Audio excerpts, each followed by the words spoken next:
All right. I'm so glad that you guys are here. And I'm going to take just a little bit of time and I'm going to do a little bit of review just to kind of give you some.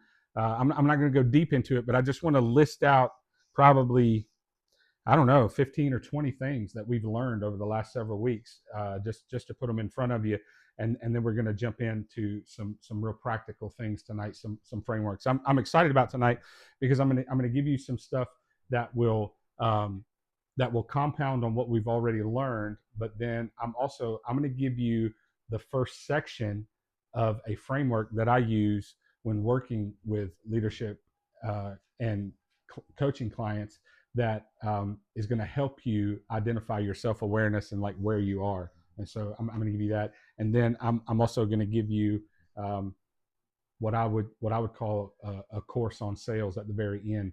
Um, that's going to give you about 7 different points, and hopefully it'll be super valuable for you. Okay, so week 1 we talked about mindset and identity, and we kind of started the whole thing with a lot of times people want tactical um, fixes for philosophical problems, and people want strategies and frameworks and all this stuff. But initially, we got to change the way that we think, and so we talked about that a good bit. We also talked about the fact that society actually programs us toward lack, toward fear, toward limitation. That's just kind of what is being pushed all the time. Um, the other thing we talked about is, and this is so strong, I hope that if you get nothing else, you can get this. Your expectation will always trump your desire. It always will. If you have desires, but you expect that it's not going to work, every time your expectation is what's going to happen. The other thing we talked about is identity, understanding that I have to solidify my identity, my assignment, and my authority. And we got that out of Genesis chapter 1. Um, we talked about how God introduces himself first as a creator, and how that every one of you have a portion of creativity on the inside of you, and that you can actually do business according to that creativity. And so I think that's really really important. The other thing is just solidifying that we understand morally making money is good because it says I'm serving other people. Um, and then poverty is not humility. Poverty is not humility. I actually believe this, and some mentors that I believe are super strong in this area and also in the body of Christ. They say it like this: poverty is actually extreme selfishness. Remaining broke is extremely selfish because we've been called to change atmospheres. We've been called to supply things for the kingdom, and so I believe that. And it was way harder for me, and money had so much more of a hold on my life when I didn't have any at all. You understand what I'm saying? And so, but poverty is not humility. Um, and then the way we create wealth is obsessing over solving somebody else's problem. If you do that, you're never going to have to worry about making money. Value is determined by the marketplace, and so you want to learn to create value for people. Um, and then time is a wealth multiplier. We want to do it fast, right? Remember, with people, society programs us to stay away from get rich quick, but they don't ever teach us how to not stay broke long, right? And so we want to break that. Week 2, we talked about the 4 levels of value: operation, organization, expression, or communication, and vision. Um, we talked about the kingdom, went deep into to understanding the kingdom, realizing that we're stewards and not owners. We talked about the difference between seed and bread. Um, and when I go through this stuff, I'm like, man, we've packed a ton into these classes. And so we talked about the fact that wisdom actually is translated to skill and solving complex problems. We've talked about different levels of thinking, how we move from ignorance to knowledge to understanding to wisdom. Um, Talked about high level thinkers are always thinking 2 to 3 steps ahead. And so that's something that I'm always doing. And here's what I want to say about that, because sometimes people would say, "Oh, if I do that, then I'm just expecting problems." But I don't think of it from expecting problems. I think of it for having solutions on deck when anything comes up, so that it doesn't stop progress. That's why I'm thinking 2 to 3 steps ahead, because I want multiple solutions on deck for when anything comes up, good, bad, or ugly. So it's not about anticipating problems. That's not what that's about. And then the other thing we talked about is that logic tells us that we've got to grind. You got to grind to do this. But I told you, Myron Golden says this, and I think it's absolutely beautiful. It's so much easier to make a lot of money in a short amount of time than it is to make a little money in a long period of time. And there's so much truth to that. So much truth to that. Then we talked about 4 business growth moves. Um, Lead generation, having a core product offer, premium value option, and then continued service. We talked about generational legacy. We've talked a ton about detaching income from time. And then we talked about building wealth ecosystems. And that was just week 2. Week 3, we got deep into Solomon's wealth and business model. We talked about mastery, actually mastering a skill and becoming great at that. We talked about Solomon, how he leveraged relationships. We've said it almost every week, figuring out the who and not the how. We talked about all of his different income streams. I gave you a tax strategy last week for children and grandchildren, all of that stuff. We talked about that. We've talked about the idea that whatever you're looking for is what you're going to see. If you have provers and you have things that you're expecting, you're going to see that. You're going to find the why it can't happen, and breaking limited beliefs. Gave you another framework, the BASE framework, to build, which means to sell first, advance, systematize, and then expand. It was another framework that I gave you. Then we talked about automating your success, and then this big one that I really want you to take, that failure is data, it's not your identity. It doesn't matter if you failed 25 times.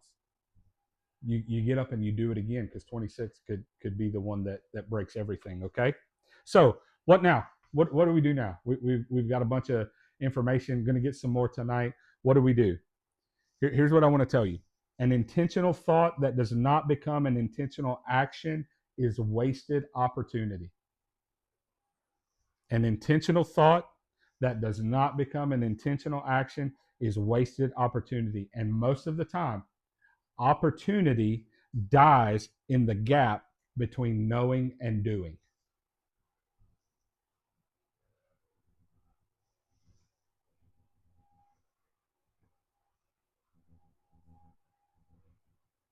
A guy that I love, Tommy Tenney, he said this. I'm sure you've heard of Tommy Tenney, many of you. He said this. He said, favor, we all talk about we want favor. We want the favor of God on our lives, and I do. And he said this. He said, favor is when preparation meets opportunity. That's favor. I'm prepared for the opportunity that comes. And so I really want you to think about this. An intentional thought that does not become an intentional action is wasted opportunity. And most of the time, that opportunity dies in the gap between knowing and actually doing something, okay? Now, here's what I want you to understand. Because I've talked a lot about intentionality. I've talked a lot about taking action. I'm going to talk more about that. What you need to understand is that every intentional decision is followed by resistance. Every intentional decision is followed by resistance. This is why it's difficult for some people to actually take action. And this is also why people quit right before the breakthrough. And this is why mindset and thought processes are so important, okay? You have the ability to view things from a different perspective that causes you to embrace the difficulty of resistance as an opportunity for stretching and growing your capacity. Okay? Here's what happens. Most people get stuck in this illusion of the wrong direction. And this is what they think. They think when resistance comes, after I make an intentional decision, right, to do something, I'm going to do this. I have decided. I've cut off every other opportunity. I have decided I'm going to do the things. And when you do those things, it's met with resistance. And what happens is most people believe I must have made the wrong decision. And what I really want you to hear is that just because you are met with resistance or feel friction, don't assume that you made the wrong turn. Don't assume that you made the wrong turn, because often that resistance is a sign that you are on the right path. The resistance is a sign that you are on the right path. Please, please, please. Difficulty is not a red light. It's not a I have to stop. It is a confirmation that you're doing something right. Here's what I say when I'm preaching and I'm talking to churches and all of that. The enemy never goes to war where there are no spoils. If there is not a reward, the enemy is not coming after you. If you meet that resistance, instead of saying, I must have made the wrong turn, see it as the opportunity to grow and stretch your capacity and realize that I may very well be right on the brink of breakthrough for generational legacy. This is so important, guys. This is so important.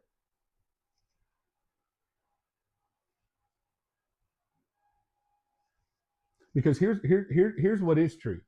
If you do not take action,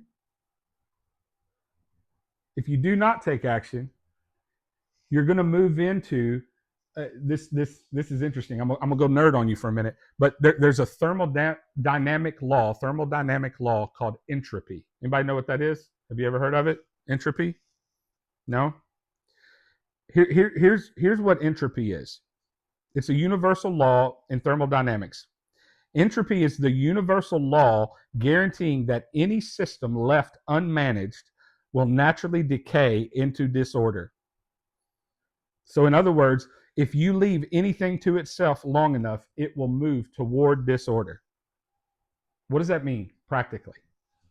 If I do not make decisions, intentional decisions, to get healthy, then by default, I am becoming more unhealthy. If I do not make intentional decisions to get stronger on a daily basis, then by intention, then naturally I am getting weaker. You understand what I'm saying? It's just that it is this is true. It's the same with our finances. If I am not becoming more wealthy by intention, by default, I'm becoming less wealthy. It's a law that works. If I just let it go, you understand what I'm saying? This works in relationships too. If I just let if I just let it lie, I don't have tough conversations, and I don't address the things that are there, then I can lie to myself and act like it'll just get better over and over again. But what happens is the law of entropy breaks in, and then the result is it's actually getting worse and worse and worse. Okay, so applying directed energy is the only thing powerful enough to overcome natural entropy.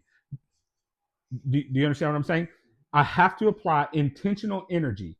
Okay. Now I know this stuff is scientific, but if I want to knock this down, I can sit here and use all of my Jedi skills and think that I can move that and knock it down, but it's not going anywhere. You understand what I'm saying? But if I apply intentional energy and push it, I have the ability to move it. Do you understand what I'm saying? So if we're going to break those thought processes, if we're going to break those mindsets, we have to take intentional action that moves with intentional energy. And here's why it matters. If I do not use intentional energy to move my body, entropy actually creates physical atrophy, which means just to waste away. So if people don't intentionally manage their finances, poverty is the natural response. You understand what I'm saying? So the moment an individual applies intentional energy to reverse entropy, the immediate result is not success, it is resistance. Anybody who has not been to the gym in a long time and you go to the gym, the next morning when you get up, do you feel like jumping right back into the gym? No, you're hurting. Your muscles are screaming at you, saying, what the heck did you do to me? And why would you consider doing that again? Right? Because you have let it get to a point to where it has began to waste away, right? It's began to decrease. And so if you don't use intentional energy, even when you feel the soreness, then it will start that process all over again. And so that's what happens in life when we don't actually apply energy, when we actually just continue to take information and we just sit on it and we don't actually move, then we're naturally getting worse off than we were before we even knew the information. Because here's the other thing, and this is just in leadership or whatever you want to call it, relationships, whatever you want to say. You become responsible for the truth that you now know. You're not responsible for things you don't know, but you now become responsible for the truth that you now know.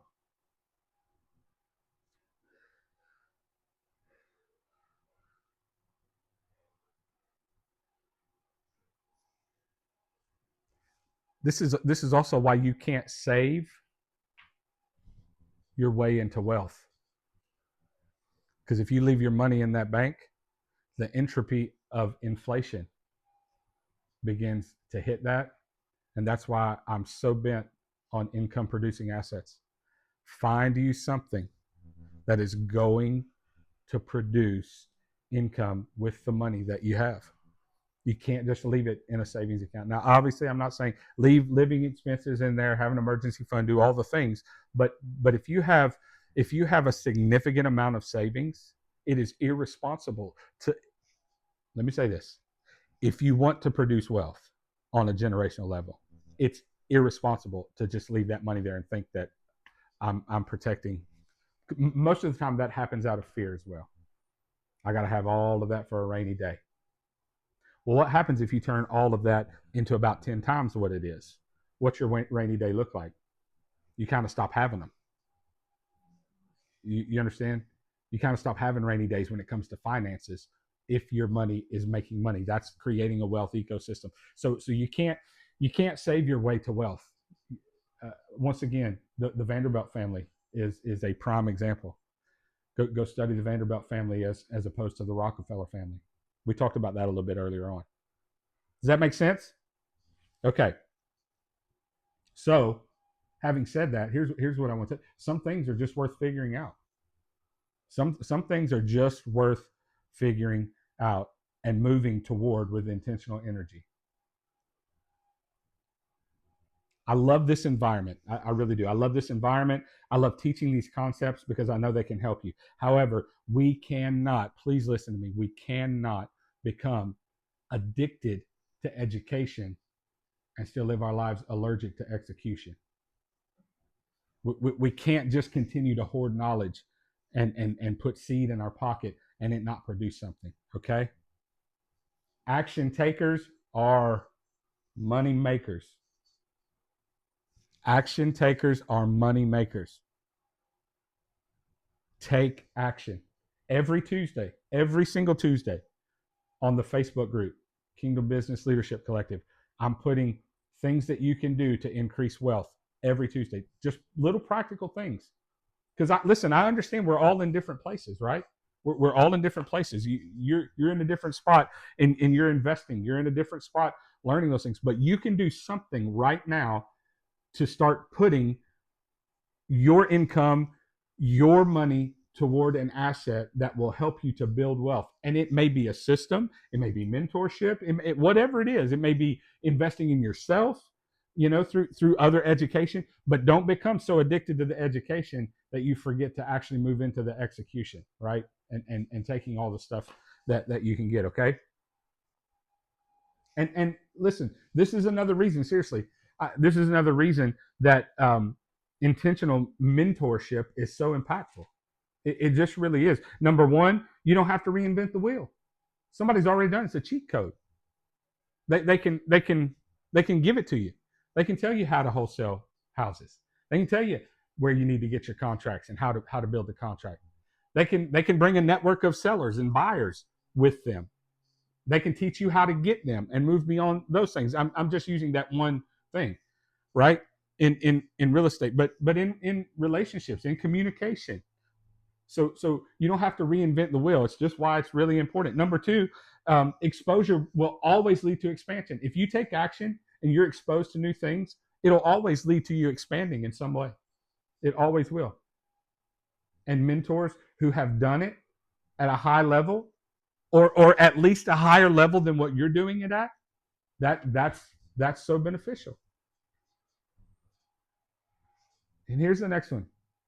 If you were going to do it without accountability, you would have already done it. If you were going to do it without accountability, you would have already done it. And that's another reason why mentorship is so important. They're going to hold you accountable. I know of a guy right now. Some of you would know his name if I told you. Some of you wouldn't. He was a consultant for businesses. He was on the motivational speaking circuit. I have a personal relationship with the guy. This guy was one of my heroes growing up because he was in the church world. Tremendous businessman. And we were at Cracker Barrel one day, and he was telling me about working for a company. This company was paying him $30,000 a month for consulting. This was just one company. And when I say that, I mean, he was on motivational speaking circuits where, the speaking fee was that much or more, with people like Mike Singletary and some of the big dogs in motivational speaking. And he said he always told them that I'm a man of principle. And as long as this relationship is going to work, you're going to have to do what I ask you to do because that's what you've hired me to do. And he was holding them accountable. And so he gave them a decision and they didn't follow through with it.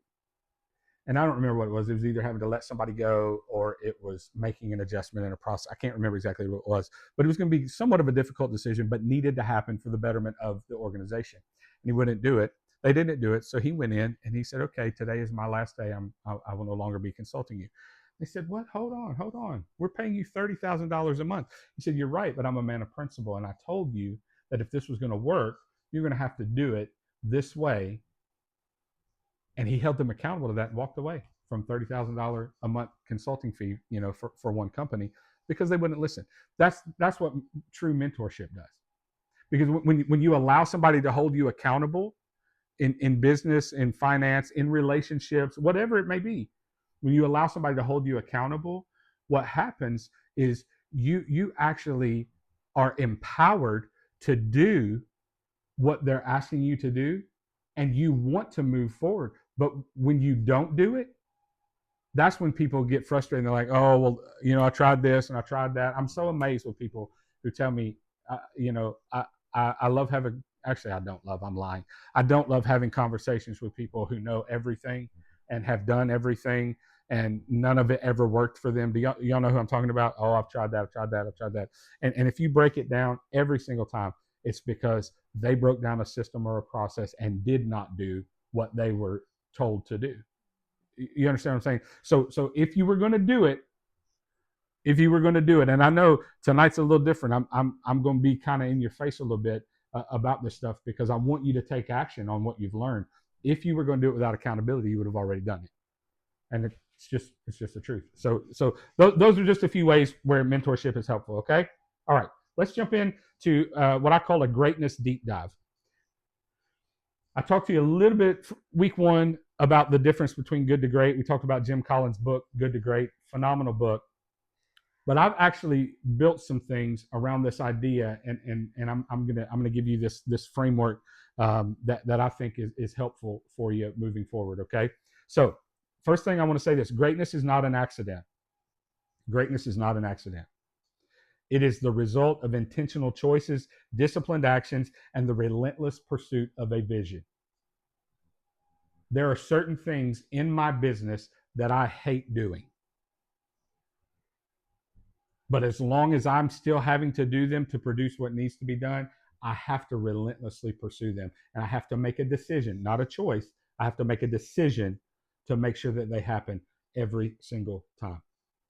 Okay, so if you're going to be great at something, you're going to move from good to great, you have to understand it is going to require intentional choices, disciplined actions, and the relentless pursuit of a vision. Okay, all right. Now, here are 3 pillars to greatness that I believe are significant. Okay, number 1 is consistency. Believe it or not, this is where most people break down, is just being consistent, just doing the thing over and over again. Why? Because they meet resistance. And it's not fun when you meet resistance. Nobody wakes up and says, you know what? I hope I get three on my morning briefing. I hope there's 4 or 5 problems that I have to deal with today. No, nobody wakes up and says that. You understand what I'm saying? No, nobody wakes up and is like, man, I really hope resistance comes. But here's what I want to tell you: resistance is going to come. It's going to come, and you have to decide what you're going to do. So consistency. What is consistency? Consistency is the deliberate practice of showing up, doing the work, adhering to principles over time that build trust, credibility, and momentum. That is consistency. And if you want to be ahead of the large majority of people in business and life, really, just set yourself to be consistent. Set yourself to be consistent. Number 2, efficiency. What is efficiency? It's the ability to maximize resources, time, energy, finances for the greatest possible outcome.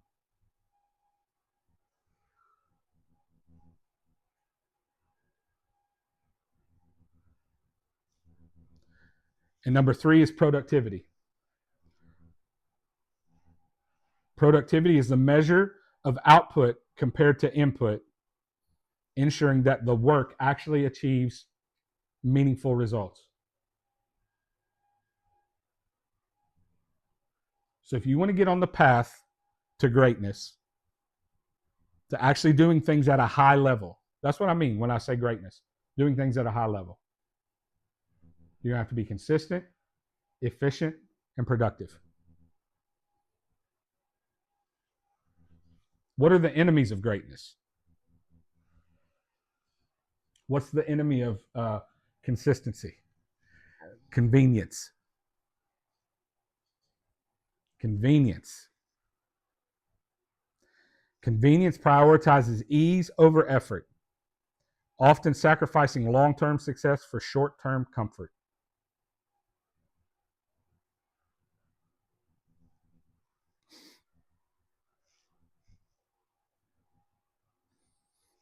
Knowing what this cookie is going to do to my body, to my mind, whatever.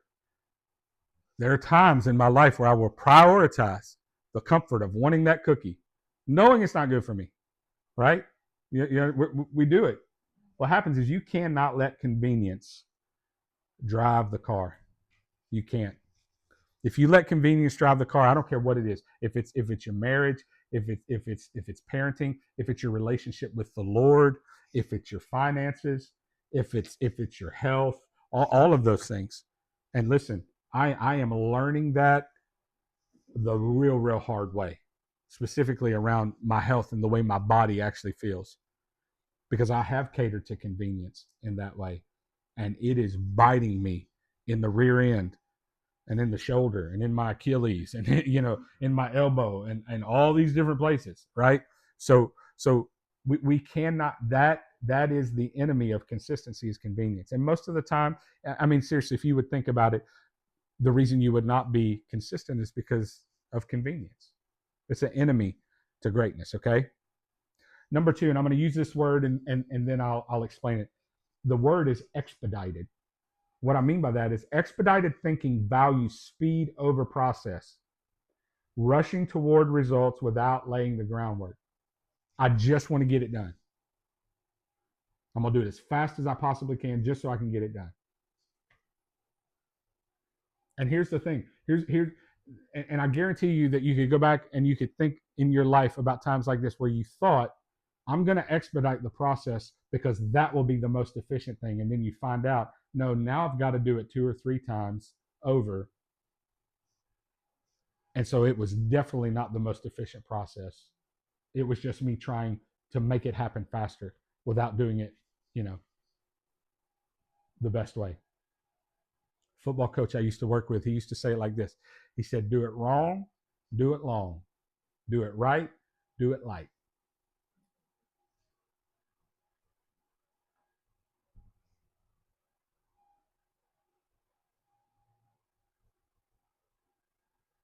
So here's how the expedited thinking contrasts with efficiency. Okay, efficiency seeks to maximize outcome without sacrificing quality. Expedite expedited thinking sacrifices quality for speed. Here's another big one, and man, this is a business killer. This is a relationship killer. This is a sales killer, and it doesn't put you on the path to greatness. Number three is just being proficient. It is anti-mastery. What is proficient cultures settle for good enough rather than striving for greatness. The contrast between proficiency and productivity is this: productivity demands measurable impact. That's the thing that I want to tell you. And I talked to you about it the first week when I was talking to you about PAR, about process adjustments and results and productivity. At some point with what you're doing, there has to be a measurable metric that says it's working, or you need to make an adjustment, right? So productivity has to happen. And you have to have the self-awareness, and you have to have the resolve to say, this is not working. What do? I either get help, I leverage a relationship, I make an adjustment. What do I do? And what happens is, if you don't do those things, then you move into proficiency. Just good enough. And here's the thing about talented people. Talented people, their proficient can be better than someone who's not as talented that has put the time in. And if that's you, like if you're talented in your area, but yet you settle for proficiency, then you are not giving your best, and you're not moving into what is actually available, which is moving into greatness. I'm just telling you. It doesn't matter what it is. If you're talented enough, you can be proficient and you can fool some people. But when you start getting into areas where you're not a big fish in a small pond, but you're actually a fish in a really, really large pond, then you're going to have to realize at some point, I have to be productive. I have to move into productivity and not just be proficient. And so it's so important that you think about those things: consistency, efficiency, and productivity. And they are always, always, always challenged by convenience, expedited thinking, and proficiency.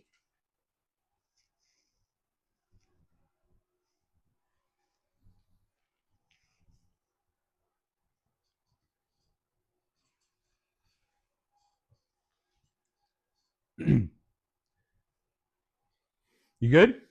Everybody good? Okay. Here's another thing that has to happen. You got to begin to make your language intentional. You remember, I think I mentioned this week one. If not, it was on another video that I was doing. But people who often say, I don't have time to do something. The reality is, actually, I didn't take the time, right? So language is really, really important. And here's something that I realized a couple of years ago, and I really, really jumped into this. Um, and I'm going to use some football analogies around this, because this is what helped me to learn it. Okay, this is what helped me to learn this thought process. But your language needs to be intentional. There's a difference between a mistake and a mishap.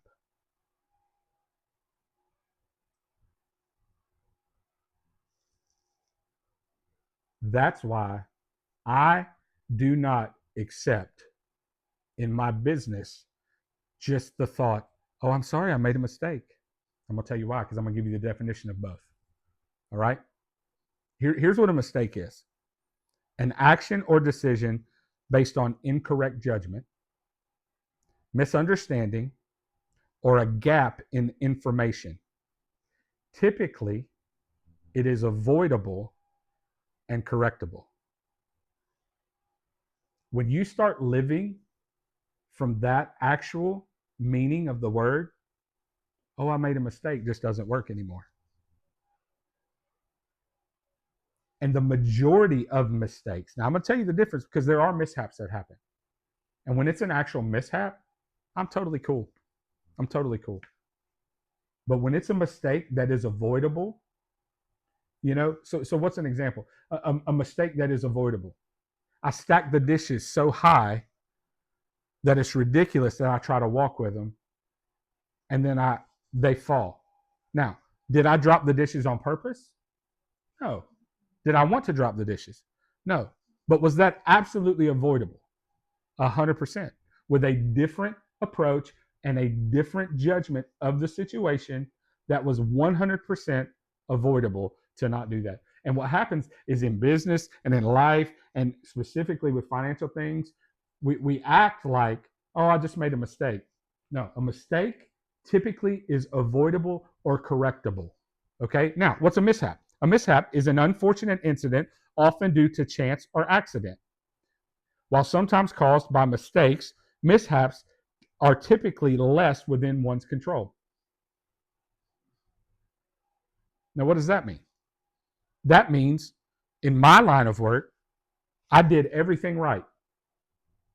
I put 6 nails in that shingle, and something happened and it still fell. I did everything exactly right. I'm just giving you a very practical example. And it still that's a mishap. Whether it's equipment, whether it's the air hose, whether it's the nail, whether it's the shingle breakdown, whatever it is, right? That is a mishap. I can't hold them responsible for mishaps. A mistake is I have my air gun turned up so high that I shot the nail straight through the wood into their attic through the ceiling. That's a mistake. Those are not acceptable. Why? Because it's avoidable. Do you understand what I'm saying? And so it's so important that you understand and make your language intentional. There's a difference between a mistake and a mishap.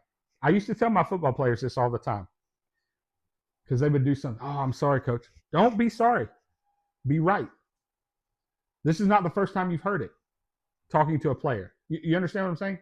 This is not the first time you've heard it. Don't be sorry. Be right. Be right. Do it the right way every time, consistently. And that's what will help you move into greatness. Does that make sense? And I understand that our culture has moved so far away from real accountability. I get that it can seem harsh when actually encountered, when you actually hold people accountable for things. Um, and I like to say it like this. Uh, excuses and what I will call I've got a really good bullcrap meter, and it just pings a lot of times when people are saying things and giving me excuses, and that some people have become so proficient at that they actually make it sound eloquent and can make it sound believable. But when you learn to ask the right questions and you have intentional language, you every time will find out, oh no, that was avoidable and you could have done this, right? I'm late because of traffic, or I didn't take traffic into account when I left this morning. Do you understand what I'm saying? We can make excuses about anything, all right? And again, I understand that it can sound harsh when you hold people accountable, but it's so necessary, specifically if you're going to move into something that's great. Okay.